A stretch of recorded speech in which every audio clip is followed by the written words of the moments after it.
I wanted to do a video today on some of the top easiest indoor plants to take care of. Some of them are low light, low water, so really easy for someone who's just breaking into the indoor plant world. This here is called a Sansevieria. It's also known as the snake plant and also known as mother-in-law's tongue. So this is one of the easiest plants to take care of indoors. Does not require a lot of light and it does not require a lot of water. And so that makes it great for a first-time plant person. It also makes it great for people who don't necessarily have a lot of sun exposure in their house. So there are many different varieties of this type of plant. There's different colors, there's different patterns on the leaves, there's different size leaves, so a lot of variety with this family of plants. So this is my number one go-to for anybody who is new to the plant world and anybody who might have low light or wants a plant that they don't necessarily have to give a lot of attention to.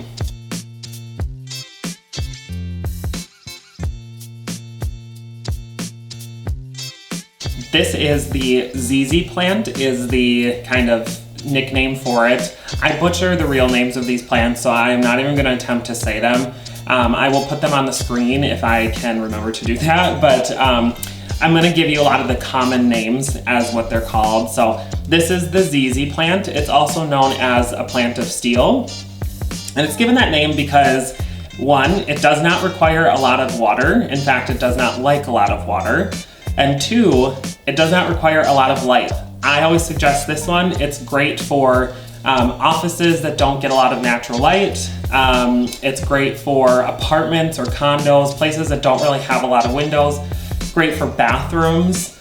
You do want to make sure that at least once a week you're giving it some natural light. If you do have it in quite a dark room, like a bathroom or something like that, or an office, to make sure you bring it out into some natural light, or make sure you have a light source by it that is good for indoor plants. And there are a couple different varieties of this. There's one that I'm really hoping to get my hands on. I believe it's called the Raven Zizi plant, and so the leaves are actually kind of this dark black brown color. So it looks really cool. So I'm hoping to eventually get that to add to my collection.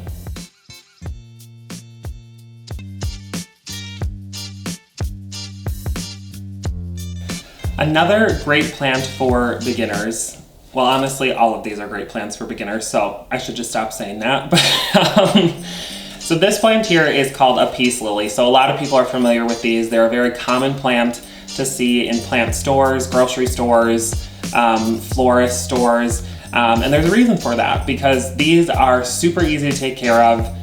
The peace lily is an interesting plant because you can actually grow this in dirt or soil in a pot, or you can also grow this in full water. This just goes to show how resilient these are.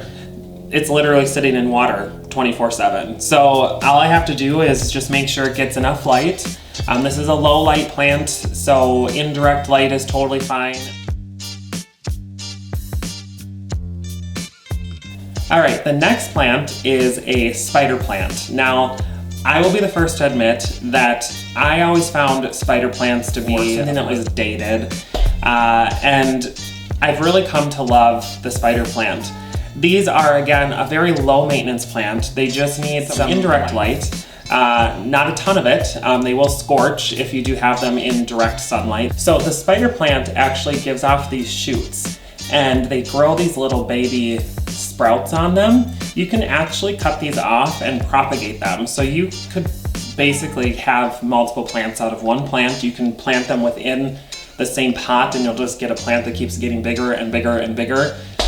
These are also a great hanging plant because, as you can see, it has a natural droop. I have mine in just a terracotta pot that I sit on a ledge where it can hang down. There's a variety that I really want. I don't know the actual name of it, but the leaves are actually curled, which is really cool looking. And so I, again, have grown to love the spider plant, and I suggest that you think about having this in your collection. The next plant that I am going to suggest is called a Chinese evergreen. These come in a bunch of different varieties. So mine has kind of this cool zebra print to it. which is what drew me to the plant originally. This is something that you guys will probably often see in a lot of like shopping malls or business offices.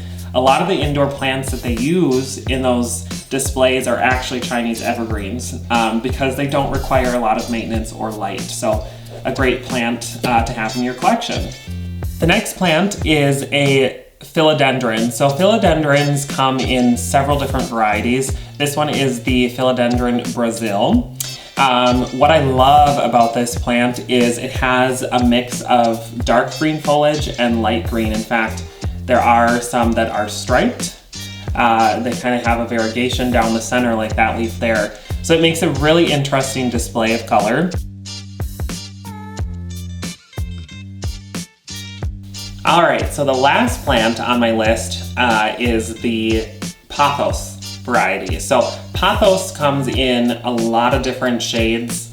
There's variegated, there's solids. This one is the neon Pothos, so it's a very bright chartreuse green. They're just a really cool plant. They're super easy to propagate and they can get quite long. I do have a Pothos that I've had for about 18 months.